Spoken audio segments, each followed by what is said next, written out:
우리는 불과 2, 3년 전만 하더라도 우리를 괴롭혔던 그 팬데믹의 공포 가운데 살았던 그 기억이 있지 않습니까? 그때는 우리가 무엇을 쓰고 다녔는지 기억하시죠? 이제는 기억에도 잘 나지 않는데 마스크를 쓰고 다녔습니다. 마스크를 꽁꽁 싸매고 다니면서 이중 상격으로 그것을 메고 다니면서 혹시라도 그 팬데믹 바이러스가 나에게 들어오지 않을까 노심초사했던 그 기억이 우리 가운데 있지 않습니까? 불과 얼마 지나지도 않았는데 그 기억이 벌써 우리 가운데 잊혀지고 있는데요. 그 잘 숨도 쉬어지지 않는 그 마스크, 그 공포 가운데 살아갔던 것이 얼마 되지 않았던 것 같습니다. 그런데 오늘 본문에 등장하는 예수님께서 말씀하시는 그 대상들, 바로 유대 종교 지도자들은 우리는 2, 3년도 굉장히 힘들었는데 그들은 수백 년 동안이나 마음의 마스크를 쓰고 다녔던 것 같습니다. 유대교를 엄하게 지켰던 이들은요, 그들이 벌벌 떨면서 목숨처럼 지켰던 것이 바로 정결 예법이었습니다. 손을 씻는 것뿐만 아니라 그들의 몸을 청결하게 하는 것, 그것이 바로 그들의 구원을 담보한다라고 생각하고 그것을 지키지 않는 자들을 향하여서 시비하고 질시했던 자들이 바로 이 유대 종교 지도자들이었던 것이죠. 오늘 말씀 바로 전이었던 어제 말씀에 보시면, 사실 어제 말씀과 오늘 말씀을 이어주는 말씀인데, 어제 말씀에 보시면 여러분 어떤 사건이 있었습니까? 바로 이 유대 종교 지도자들이 정결 예법을 가지고 예수님께 시비를 건 것입니다. 예수님의 제자들이 손을 씻지 않고 떡을 먹는 것을 본 것이죠. 그래서 그것을 가지고 갈등을 일으킨 것입니다. 왜냐하면 아까도 말씀드렸듯이 유대교의 예법에 따르면 그렇게 해서는 안 된다는 것이죠. 그들이 섬기는 하나님께서는 이렇게 율법을 주셨다라고 말하는 것입니다. 그것을 지키지 아니하면 유대 교인이 될 수 없다라고 말을 하는 것이죠. 네, 여러분, 참 아이러니한 것은요, 이 유대 종교 지도자들이 그토록 중시하고 그것은 율법이 아니다라고 힐난하고 비난하는 그 대상이 사실은 누구십니까? 율법의 완성자시요, 더 나아가 그 율법을 수여하신 바로 우리 구주 예수님이라는 것입니다.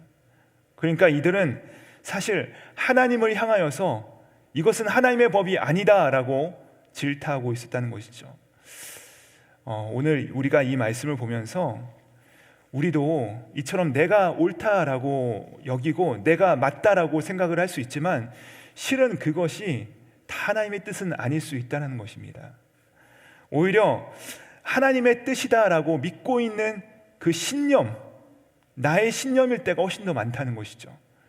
그래서 사랑하는 여러분, 오늘 우리가 이 아침을 시작하면서 오늘도 우리가 수많은 사건들을 만나고 사람들을 만나고 그 관계들을 만날 터인데, 무조건 내가 옳다, 무조건 내가 알고 있는 것이 하나님의 뜻이다 라고 하는 그 관점과 말로 상대방을 바라보기 이전에 내가 아니요 하나님만이 옳으십니다 라고 하는 마음을 품고 겸비한 자세로 하나님의 말씀 앞에 나아가시는, 하나님의 뜻을 물으시는 저와 여러분 되기를 우리 구주 예수님의 이름으로 축복합니다. 자, 여전히 그 하나님의 뜻을 들었음에도 불구하고 알지 못하는, 이해하지 못하는 그 종교 지도자들을 향하여서 오늘 말씀 예수님께서 무엇이라 하시는지 우리 14절 말씀을 같이 한번 읽어보도록 하시겠습니다. 시작. 무리를 다시 불러 이르시되 너희는 다 내 말을 듣고 깨달으라. 우리 주님께서 깨달으라 라고 말씀하십니다. 깨달으라. 들은 뒤에 그치는 것이 아니라 집중하여 그것을 듣고 그 말씀을 깨달으라 말씀하시는 것이죠. 근데 안타까운 것은 이 종교 지도자들은 들을 끼도 없고 깨닫고자 하는 그 마음도 이들에게는 없었습니다. 근데 예수님께서 그렇게 깨달으라 말씀하시고 나서 무엇을 말씀하십니까? 그 내용을 함께 살펴보실 터인데 우리 15절부터 16절 말씀 같이 한번 읽어보시겠습니다. 시작. 무엇이든지 밖에서 사람에게로 들어가는 것은 능히 사람을 더럽게 하지 못하되 사람 안에서 나오는 것이 사람을 더럽게 하는 것이니라 하시고, 뭐라고 하십니까? 밖에서 들어가는 것이 아니라 안에서 나오는 것이 사람을 더럽게 한다라고 말씀하십니다. 여러분, 예수님께서 지금 들을 귀를 가지고서 깨닫기를 소원하는 우리에게 무슨 말씀을 하시는 것입니까? 그러니까 밖에서 들어오는 것, 밖에서 행하는 것이 아니라 우리 속에서 행하는 것이 우리를 더럽게 한다라고 말씀하시는 것이죠. 즉 무슨 말씀을 하시는 거냐면 너희에게 속사람이 있다라고 말씀을 하시는 것입니다. 그러니까 우리에게 속사람이 있다는 것이에요. 세상에서는 마음이라 표현하기도 하고 때로는 영혼이라고 표현할 수 있는 그런 존재가 바로 우리 안에 있다라고 예수님께서 말씀하시는 것이죠. 그런데 그 죄와 오염은 어디로부터 흘러오는 것입니까? 바로 속사람으로부터 나온다는 것입니다. 하나님을 떠나 우리가 품고 있는 생각과 말과 또 우리의 생각들, 이 모든 것들이 다 악하다는 것이죠. 여러분, 우리는요 그런 의미에서 결코 중립지대에 서 있는 자들이 아닙니다. 우리의 마음이 깨끗한 하얀 도화지 같아서 거기다가 무엇을 쓰면 마치 우리가 그렇게 오염이 되는 것처럼 되는 것이 아니라 원죄, 즉 아담 때로부터 우리는 아무것도 없는 상태로 존재하는 자들이 아니라 이미 우리 안에는 죄로 말미암아 오염되어 있는 상태다라고 말씀을 하시는 것이죠. 그리하여서 죄와 그 하나님을 기뻐하지 아니하시는 것들로 오염되어 있는 것은 어디로부터 나오는 것이다 라고 말씀하십니까? 바로 우리의 속사람으로부터 나오는 것이다. 그 나오는 것이 우리를 더럽히는 것이다 라고 지금 말씀하고 있는 것입니다. 그러나 우리의 관심은 어디에 있습니까? 우리의 관심은 속사람에 있습니까? 겉사람에 있습니까? 우리는 주로 눈에 보이는 것에 치중을 합니다. 겉사람에 관심을 갖습니다. 겉사람에 치중을 하고 겉으로 드러나는 것에만 우리는 신경을 쓴다는 것입니다. 하지만 여러분, 우리가 아무리 겉사람을 치장하고 꾸미고 심지어 소위 말하는 명품으로 휘둘러 감싼다 할지라도 우리의 속사람은 그야말로 악을 생산하는 공장과도 같다라고 예수님께서 오늘 말씀하고 있는 것이죠. 자, 이렇게 오염된 상태에 있는 자들이 생산하는 악들이 뭐라고 하십니까? 예수님께서 오늘 12가지의 악의 공상품에 대해서 말씀하시는데 우리 21절부터 23절의 말씀 다시 한번 읽어보도록 하시겠습니다. 시작. 속에서 곧 사람의 마음에서 나오는 것은 악한 생각, 곧 음란과 도둑질과 살인과 간음과 탐욕과 악과 속임과 음탕과 질투와 비방과 교만과 우매함이니 이 모든 악한 것이 다 속에서 나와서 사람을 더럽게 하느니라. 사랑하는 여러분, 오늘 예수님께서 오늘 우리의 속사람을, 우리의 겉은 번드르해 보이지만 우리 안에 있는 것을 지금 오늘 말씀에서 낱낱이 드러내시지 않습니까? 숨김없이 다 드러내십니다. 이런 것들 나한테 없어요 라고 말씀하실 수 있는 분은 여기 가운데 한 분도 안 계신 줄 압니다. 정말 우리의 모든 것을 지금 예수님께서 다 드러내시면서 우리 가운데 던지시는 질문은 무엇이겠습니까? 바로 이것입니다. 여러분의 속사람은 안녕하십니까? 여러분의 속사람은 어떻습니까? 지금 손 안 씻었다라고 비난하는데 그대들의 속사람은 지금 어떻습니까? 혹시 여러분의 속사람은 지금 무슨 법이 지배하고 있습니까?